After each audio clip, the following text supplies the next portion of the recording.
ওয়ালাইকুম সালাম। কেমন আছেন আপু? জি, ভালো আছি। আপনার নামটা একটু বলবেন? প্রীতি। আমি থাকি লালমাটিয়া। আমাদের এখানে একটা স্টল আছে। ওকে। বর্তমানে পড়াশোনা করছি। আর পাশাপাশি জব। আনম্যারিড। অনলাইন প্ল্যাটফর্মে অ্যাকাউন্ট ওপেন করার ক্ষেত্রে সাধারণত আমরা মেয়েরা কোন ব্যাপারটি নিয়ে বেশি ভয় পাই বলে মনে করেন? অবশ্যই ফেক একটা বিষয় থাকে যে আসলে এই রাইট পারসন কিনা। ওকে। এগুলো দেব লিক হয়ে গেলে একটা প্রবলেম থাকে না যে ধরেন আমি একটা জিনিস দিলাম বাট পরে যে এটা নিয়ে একটা ইস্যু হইতে পারে। এই ব্যাপারটা নিয়ে ম্যাট্রিমোনিয়াল অ্যাপ সবথেকে বেশি সক্রিয়। অ্যাপসের বাইরে কেউ দেখতেই পারবে না। আপনার ছবিগুলো কেউ ডাউনলোড করতে পারবে না, স্ক্রিনশট নিতে পারবে না, স্ক্রিন শেয়ারও নিতে পারবে না।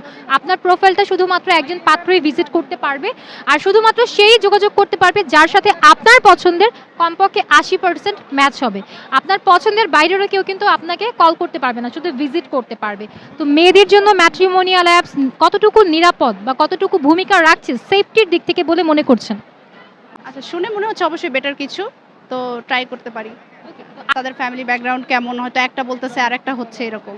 সেটা তো আপনি হচ্ছে কলের মাধ্যমে কথা বলে যাচাই বাছাই করতে পারবেন। পরিচিত আছেন, যারা বিয়ে করতে চাচ্ছেন, তাদেরকে কি আমাদের অ্যাপ সম্পর্কে আগ্রহী করবে? হ্যাঁ, হ্যাঁ অবশ্যই কেন নয়। ফ্রিতে রেজিস্ট্রেশন করি, নিজের বিয়ে নিজে করি। সবাই ম্যাট্রিমোনিয়াল অ্যাপসটা ডাউনলোড করি। Thank you ma'am. Thank you ma'am. ভালো থাকুন।